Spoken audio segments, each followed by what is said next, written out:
வணக்கங்க. இன்னைக்கு வந்து ராத்திரி சாப்பாடு வீடியோக்கு நீங்க எல்லாருமே காத்துட்டு இருப்பீங்க. உங்களுக்கு காது கிடைக்குது பாத்துக்கோங்க. இருந்தாலும் நம்ம சொல்லாம இல்ல, நம்மளோட ரதி டீச்சர் அப்புறம் வந்து எங்களோட அக்கா, ஓகேவா, அவங்க எல்லாருக்குமே தெரியும் வந்திருக்காங்க அப்படின்னு சொல்லிட்டு. உங்களோட கஸ்தூரி பாய் அவங்களுக்கு இன்னைக்கு என்ன மத்தியானமே வந்து நீங்க ரசமா இதா கொடுத்தீங்க அப்படின்னு நானே போடுறேன். அப்புறம் வந்து இன்னைக்கு வந்து எங்க ஜான்விக்கு பிறந்தநாள் பாத்தீங்களா, அந்த வீடியோ எல்லாரும் பாத்துருப்பீங்க. எல்லாரும் விஷ் பண்ணிக்கிட்டே இருக்கிறீங்க. சோ அங்க இருந்து நம்மளுக்கு பிரியாணி சோத்துல கறிய காணும் பங்கு இருக்கு. லெக் பீஸ் எல்லாம் இருக்குக்கா, நல்லா சாப்பிடுங்க சரியா. ஏன்னா எல்லாருமே நீங்க வந்தவங்களுக்கு வந்து செங்கல்பட்டு அரிசியும் வேற ரசமும் இதுவும் கொடுத்துட்டே அப்படின்னு சொன்னாவ. எங்களுக்கு அந்த குறை அந்த பழி எங்களுக்கு வேண்டாம். நீங்க நல்ல பிரியாணி தின்னுங்க. அது சில்லி ஏதோ இருந்துச்சு. நாங்களாம் வந்து ராஜ்கிரண் பரம்பரை. இது அவருக்கு தெரியுமா?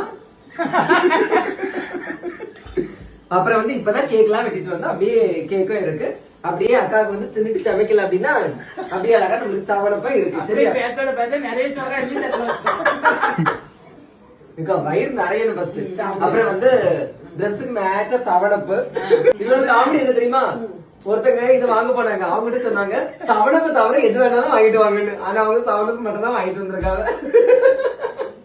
ஓகேவா, இப்படி எல்லாருமே எப்பவுமே சந்தோஷமா இருக்கணும். நீங்க எல்லாம் சாப்பிட்டு மறக்காம கமெண்ட் சொல்லுங்க. தேங்க்யூ சொல்லுங்க. திங்கிறதுல மும்முறோம்.